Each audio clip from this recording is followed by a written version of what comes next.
Dear students, आज हम chapter 8 के आगे के बचे हुए कंटेंट्स डिस्कस करेंगे, जिसमें पहला है vehicle emission standards, second ambient air quality standards, third legal initiative to control vehicular pollution, fourth automobile pollution, judicial response, and last one energy conservation. So first we will discuss vehicle emission standards. तो government ने क्या किया हुआ है, BS4 सबसे पहले BS3 था, फिर BS4 आया, अब BS6 आ गया। तो BS3 और BS4 के हिसाब से स्टैंडर्ड सेट किए गए थे कि व्हीकल का एमिशन जो एग्जॉस्ट हो रहा है उसमें के जो कंस्टिट्यूएंट्स हैं, जो कंटेंट्स हैं, उनकी लिमिट एक पर्टिकुलर लिमिट सेट कर दी, उससे ज़्यादा कंटेंट्स नहीं होनी चाहिए। तो जैसे टाइप ऑफ व्हीकल यहाँ पे दिया हुआ है, डीजल ट्रक या बस के लिए भारत स्टैंडर्ड 4 के हिसाब से ग्राम पर किलोवाट आर में कार्बन मोनोऑक्साइड 1.5 से ज़्यादा नहीं होनी चाहिए, हाइड्रोकार्बन 0.46 से ज़्यादा नहीं होनी चाहिए, नाइट्रोजन ऑक्साइड 3.5 से ज़्यादा नहीं होनी चाहिए और पार्टिकुलेट मैटर 0.03 से ज़्यादा नहीं होनी चाहिए। इस तरीके से डीजल कार के लिए भारत स्टैंडर्ड 4 के हिसाब से ग्राम पर किलोमीटर के हिसाब से इसको मेजर किया है। 0.5 से ज़्यादा नहीं होनी चाहिए कार्बन मोनोऑक्साइड, 0.3 से ज़्यादा हाइड्रोकार्बन प्लस नाइट्रोजन ऑक्साइड नहीं होनी चाहिए, नाइट्रोजन ऑक्साइड्स 0.25 से ज़्यादा नहीं होनी चाहिए और पार्टिकुलेट मैटर 0.025 से ज़्यादा नहीं होनी चाहिए।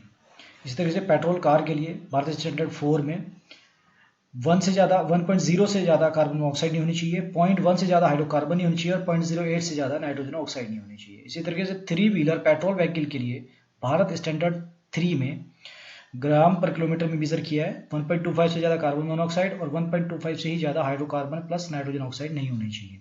2 व्हीलर पेट्रोल के लिए भारत स्टैंडर्ड 3 में ग्राम पर किलोमीटर में मेजर किया है, 1.0 कार्बन मोनोऑक्साइड इससे ज़्यादा नहीं होनी चाहिए और 1.0 से ज़्यादा ही हाइड्रोकार्बन प्लस नाइट्रोजन ऑक्साइड नहीं होनी चाहिए। तो बेसिकली भारत स्टैंडर्ड 4 कुछ शहरों में 2010 में लागू हो गया था और भारत स्टैंडर्ड 3 2010 में पूरे इंडिया में लागू हुआ था। नेक्स्ट है हमारा एम्बिएंट एयर क्वालिटी स्टैंडर्ड। तो एयर क्वालिटी के स्टैंडर्ड सेट किए गए हैं कि एयर क्वालिटी कैसी होनी चाहिए, किस रीजन में कैसी होनी चाहिए। तो ये रीजन यहाँ पे दिखा हुआ है, इंडस्ट्रियल एरिया, रेजिडेंशियल एरिया या सेंसिटिव एरिया। कंसंट्रेशन माइक्रोग्राम पर मीटर क्यूब में दी हुई है।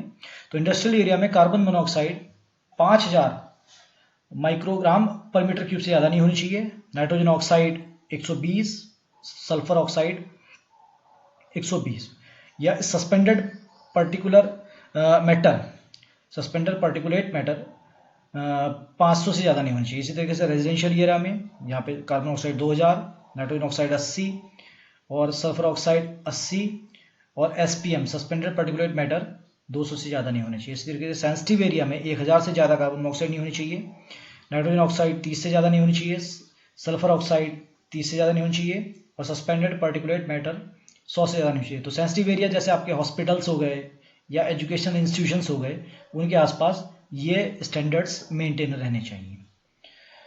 नेक्स्ट टॉपिक है हमारा legal initiative to control vehicular pollution. क्या क्या लीगल इनिशिएटिव्स लिए गए गवर्नमेंट के द्वारा। तो उसमें पहला था वायु प्रदूषण रोकथाम एवं नियंत्रण अधिनियम 1981। तो इस अधिनियम की धारा 20 के अनुसार प्रदूषण के मानकों के अनुपालन की जिम्मेदारी प्रदेश सरकार की होती है। तो ये इस अधिनियम के द्वारा ये डिसाइड किया गया कि प्रदूषण के जो मानक के अनुपालन करवाना जो है वो प्रदेश सरकार की जिम्मेदारी होगी। प्रदेश सरकार अनुपालन कराएगी प्रदूषण के मानकों का। कोई भी वाहन जो प्रदूषण मानकों को पूरा नहीं करता उसे सड़कों पर चलने की अनुमति नहीं होती है। तो आप देखते होंगे कि पॉल्यूशन सर्टिफिकेट सभी व्हीकल्स को बनवाना होता है। तो अगर जो भी व्हीकल प्रदूषण के मानकों को पूरा नहीं करेगा वो सड़क पर नहीं चल सकता है। इस अधिनियम के अंतर्गत यह अधिकार दिया गया कि अत्यधिक प्रदूषण वाले क्षेत्र से किसी ईंधन विशेष के उपयोग पर रोक लगाई जा सकती है। तो इस अधिनियम में यह अधिकार दिया गया कि कोई भी विशेष क्षेत्र है, कोई भी क्षेत्र है, उसमें कोई ऐसा विशेष ईंधन जो कि ज़्यादा प्रदूषित कर रहा है वातावरण को, उस पर रोक लगाई जा सकती है। इसी अधिनियम के अंतर्गत क्या कर रहा, पेट्रोल में लेड मिलने पर रोक लगाई गई। तो लेड क्या कर रहा था, वायु को और ज़्यादा पॉल्यूट कर रहा था, इसलिए पेट्रोल में लेड मिलने पर रोक लगा दी गई इसी अधिनियम के तहत। नेक्स्ट है मोटर वाहन अधिनियम 1988। यह अधिनियम वाहनों की गुणवत्ता बढ़ाने से प्रदूषण की रोकथाम के उपायों पर विचार करता है। तो वाहनों की गुणवत्ता बढ़ाने से क्या होता है, प्रदूषण की रोकथाम होगी, इस पर विचार करता है। प्रदूषण मानकों को पूरा न कर पाने की स्थिति में कौन कौन से दंड दिए जा सकते हैं, इस अधिनियम में निहित किया गया है इसको। यह अधिनियम प्राधिकारी को शक्ति प्रदान करता है कि वाहन का जीवन काल कितना तय किया जाए। तो कितना वाहन का जीवन हो, जैसे 15 साल, उसके बाद कितना बढ़ सकता है, ये अधिनियम प्राधिकारी को शक्ति प्रदान करता है। नेक्स्ट है, यह अधिनियम भारत सरकार को वाहनों की सुरक्षा बेल्ट, अन्य सुरक्षा उपकरण, पुर्जों के मानक, ये निकास का प्रदूषण स्तर, बाहर इत्यादि के विषय में नए नियम बताने का अधिकार देता है। तो आज इतना ही पढ़ना था मेरे स्टूडेंट्स। Thank you.